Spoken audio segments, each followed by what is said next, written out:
I don't get this whole thing about worshiping God. This is a rephrase of our question for today. We're going to try to understand this question from the standpoint of being on the outside looking in.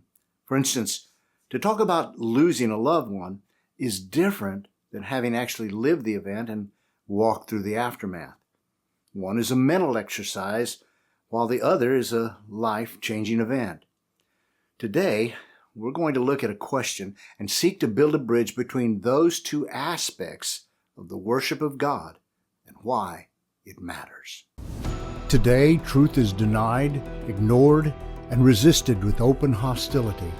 Yet in life and in times of crisis, we discover that truth matters. One writer once said, "We were designed and created to worship." Now the skeptic, atheist, or agnostic might hear that and shrug their shoulders in disagreement. And I understand that response. Their position does not acknowledge a deity or any sense of wanting to heap praise toward the divine. And so, when the topic of worship comes up, they may look upon such ideas as ancient, incoherent, and unenlightened. Now, before I begin, I want to provide the next question on the list of submitted questions that we've been covering. The question originally was asked in this form. It said, "Why does God care about worship from believers rather than them doing good?" Now, as I looked at that question, I realized that it actually contained two questions. In fact, the two questions are actually placed in what could be called a false comparison. The idea that God prefers one over the other is in fact a false comparison. This comparison comes from misstating or misunderstanding the true nature of these two concepts.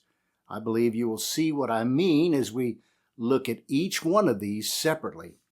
But today, we will examine the nature of worship and why God speaks of it concerning His people.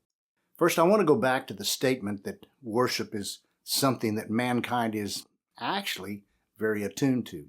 Allow me to illustrate. Let's say you attend a great event. It could be a sporting event, a performance event, such as a concert or a dramatic presentation. In the case of a sporting event, a player or team performs a task of astounding quality. Perhaps they win the game with a fantastic game-ending play. And what does the crowd do? Well, they erupt with shouts and cheers, uncontrollable excitement. Or let's take a concert. The performer sings a song in a way that has never been done before. What does the audience do? Well, they jump to their feet and they applaud and they cheer and perhaps shout out their excitement. Both of these are examples of worship. It's the natural external response from a group to an act or performance of superior quality. People will purchase and wear apparel that acknowledge their desire to proclaim their connection to a certain individual, a group, or great event. They're not shy about it either, not a bit. They will wear the logo wear of their team to let everyone know that their team is the best. All of this is worship. Worship is not restricted to sacred halls, hidden groves, secret ceremonies, or special singing. Worship is something we are naturally drawn to. It's only a matter of what we worship. In either case, mankind worships. Let me begin by looking at the very word, worship. How did we get this word and what does it mean? Well, the word worship is actually a combination of two words. It begins in its history with the Proto-Germanic word verza, which means equivalent, worth, toward, or opposite. From there it moves to Old English word, which means worthy, combined with the word sheep, and you get worship, or wordship. Each of these Old English words means the condition of being worthy of dignity, glory, distinction, honor, and renown. And from all of these comes the noun worship. And we could say that the verb worship is directing focus or acknowledging the worthiness, dignity, distinction, honor, and renown to the object or subject of the worship. Worship is acknowledging the worthship of who or what we worship. Now, because I stated that we are by nature worshipers, let me narrow us back to the question of the day. Worshiping God, why does it matter? It matters because truth matters. That's sort of the reason I began this podcast. Now, let's unpack why that's true in this matter. I remember the day I asked myself the question, why does God want me to worship Him? It was a singular moment. I needed to ask that question. You see, I was about to enter a worship service, and I didn't particularly feel like worshiping. And so I posed the question to myself, why am I doing this? I didn't want to be a hypocrite. And very quickly, I also remember the answer that seemed to softly land in my heart and mind. Two reasons came to me. The first was, He deserved it, whether I felt like it or not. And secondly, it was the truth. You see, there is actually no one greater than God. No one compares to Him. No one has done what He has done.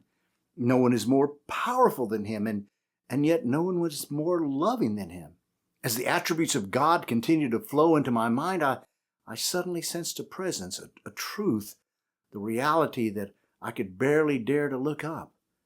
Before I thought I understood worship, but at that moment, and many like it since, I was living in the event, and it altered me. Some people may watch us worship, see our excitement, and they say, hey, I get excited at times. What's the difference? Some people may hear our shouts of praise and they say, well, I know how to shout and cheer. What's the difference? Some people may see our tears of sorrow and joy and they say, well, I've been moved to tears. What's the difference? Why and how is what we do and what we call worship and what the world does, why is it different? In John's Gospel, we have an encounter of Jesus and the woman by the well. They get into a discussion and the subject of worship comes up. You see, the woman begins to focus in on what people were saying as to the place where people should worship and where it should occur. Jesus narrows the focus by telling her in John 4:23 and 24, He says, but a time is coming and even now has arrived when the true worshipers will worship the Father in spirit and truth. For such people, the Father seeks to be His worshipers. God is spirit, and those who worship Him must worship in spirit and in truth. As with the other questions that we've looked at, God is really the one who provides the answer for the question concerning worship in regards to Him and mankind. There are several things that Jesus points out in His statement. To begin with, God seeks true or truthful worshipers. Again, truth and authenticity are placed at the forefront. Jesus also points out that worship to God must be in spirit and truth. Well, what is meant by spirit? The wording points to the spirit of man, not of God. Man's spirit is his rational soul, his mental disposition. It is his authentic self. This is why Christ connects it with truth.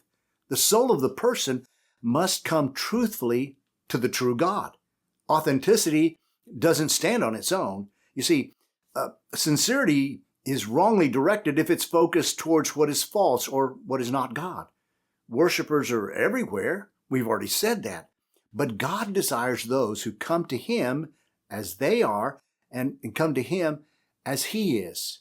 They must come to God as He has revealed Himself to be, not in some individually conceived idea within the worshiper.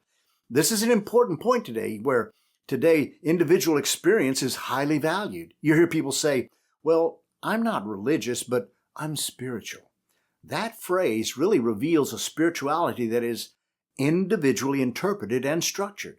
Sincerity today is the most important thing from such a viewpoint. But with God, truth is the key to true worship. Anything else is idolatry. It is focusing on what is false or a deceptive deity. What happens in true worship among true worshipers that makes it more than simply an emotional experience? That question gets at the heart of who we are. It touches at the core of who God made us to be in relationship to Him. It lands on the very essence of what gives our life meaning. You see, we were made to worship. William Temple spoke of worship like this: it is the submission of all of our nature to God, the quickening of the conscience by His holiness, the nourishment of our imagination by His beauty, the opening of our hearts to His love, and the submission of our will to His purposes. All of this is gathered up in adoration and in the greatest expression of that which we are capable. I don't know if you've ever met someone who was adopted, someone who didn't know their biological parent. And while they may have had a good life raised by others, there seems to be this innate pull to connect in some way with the ones who made them. Within our estranged being, there's a connection that has been broken. And there is a battle within us. It is the battle between our drive to autonomy and our pull to connection. And our search for meaning is not settled until we make peace with this battle. And while lies may anesthetize us and the inner turmoil, though, only truth provides rest. As I alluded earlier, in worshiping the true and living God, all of life comes together. When we worship, we encounter God as He is, whether in prayer, praise, or acts of sacrificial obedience. It is all worship. And in worship, all that we are is submitted to Him. Romans 12:1 says, I urge you therefore, brethren, by the mercies of God, to present your bodies as a living, holy sacrifice, acceptable to God, which is your spiritual service of worship. Did you hear that? We submit our bodies as a sacrifice, an offering. Any and every act that we do in service to Him becomes worship. In obedience to Him, it is worship. Why does God want or command us to worship? It is because somehow, does He need His ego to be boosted? Hardly. The truth is, we worship Him because, in truth, there is no one like Him. There's no one greater than Him. There's no one mightier than Him. There's no one smarter than Him. He is the greatest. That's the truth of it. Psalms 89:6 says, For who in the skies is comparable to the Lord? Who among the sons of the mighty is like the Lord? Our soul and life applaud the living God in worship. Why does God want or command us to worship Him? Well, it's because when we worship, we bring who we are and come to Him as He is, and our conscience is stimulated by His holiness. In the presence of the Lord, Isaiah 6:5, the prophet says, Then I said, Woe is me, for I am undone. I am ruined, because I am a man of unclean lips, and I live among a people of unclean lips. For my eyes have seen the King, the Lord of hosts. When we encounter God as He is, we come to a holy God. Worship is not a casual encounter. True worship is an up-close encounter. And when God gets close, it affects you. There's a reaction. You see, while the enemy flees from His holiness, we are brought low, and He redeems us, and He lifts us. When the prophet came into the presence of holy God, his sin was very apparent to him. If that had been the end of the story, it would have been sad indeed. But our God does not leave us in our sin. He redeems us unto Himself. And such an encounter changes us. It redeems us. It's worship. Why does God want or command us to worship Him? It's because when we worship Him, our minds are strengthened by His truth. In God, we encounter the God who is truth. We are to worship Him in truth, for He is the true and living God. Our minds are forever strengthened and reinforced by Him and His truth, His very being. Psalms 119:18 says, Open my eyes that I may behold wonderful things from your law. 119:29 says, Your testimonies are wonderful, therefore my soul observes them. Psalm 71:17, O God, Thou hast taught me from my youth, and I still declare your wondrous deeds. Psalm 139:14 says, I will give thanks to you, for I am fearfully and wonderfully made. Wonderful are your works, and my soul knows it very well. Why does God want or command us to worship Him? It is because when we worship Him, our imagination is nourished by his beauty. You see, when we worship God, we encounter God as the one who amazes us in his perpetual novelty. There's no one like him, and the boundaries of who he is, it knows no limit. Our hearts is fed by the unimaginable that we find that is true. What once captured our child mind and wonder turns out to be real and the truth of God. There is truth to wonder and wonder in the truth. Who is like our God? No one. And our response to the living God is worship. Psalms 145 says, on the glorious splendor of your majesty and on your wonderful works I will meditate. Psalm 75:1 says, I give thanks to you, O God. We give thanks, for your name is near. Men declare your wondrous works. Why does God want or command us to worship him? It's because when we worship him, our hearts are open to his love. Our need for love is met as we encounter God, who is love. Who loves like him? No one. He's expressed it in undeniable terms. When we worship him, his love comes to us freely. Psalms 27:1 says, the Lord is my light and my salvation. Whom shall I fear? The Lord is the defense of my life. Whom shall I dread? Psalms 27:13-14, it says, for I would have despaired unless I had believed that I would see the goodness of the Lord in the land of the living. Wait for the Lord. Be strong and let your heart take courage. Yes, wait for the Lord. Psalms 8:4-9 says, what is man that you take thought of him, and the son of man that you care for him?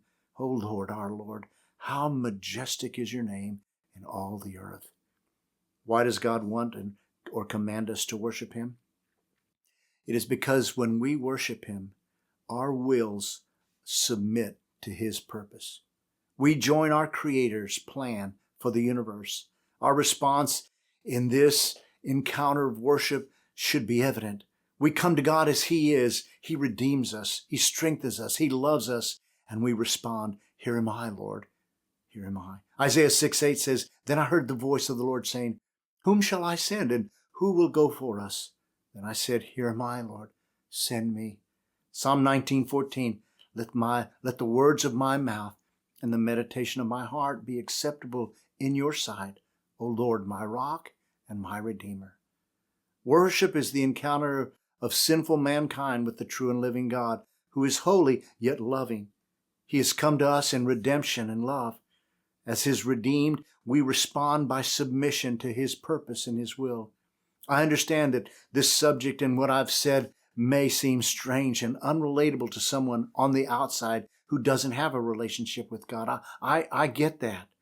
This subject remains a questionable mental exercise for them. But to those of us who live and walk in relationship with God, this is a lived reality. There's no way to exhaust this topic.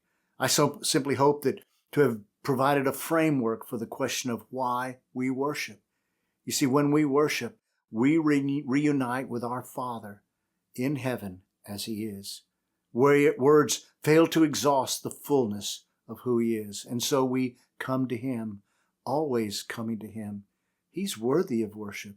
And in worship, we encounter our Creator and why he made us. Someone said once that the two greatest days in a person's life is when they are born and when they discover why they were born. The ancient catechism states that the chief aim of man is to love God and to enjoy him forever. The only ones not impressed enough to worship the living God are those who do not truly know him. He is amazing. Don't take my word for it. Meet him for yourself. It's the truth, and the truth matters. Thanks for watching and listening to Truth Matters. Please like, share, and subscribe to Truth Matters. It truly helps to spread and keep us going. We'll catch you next time.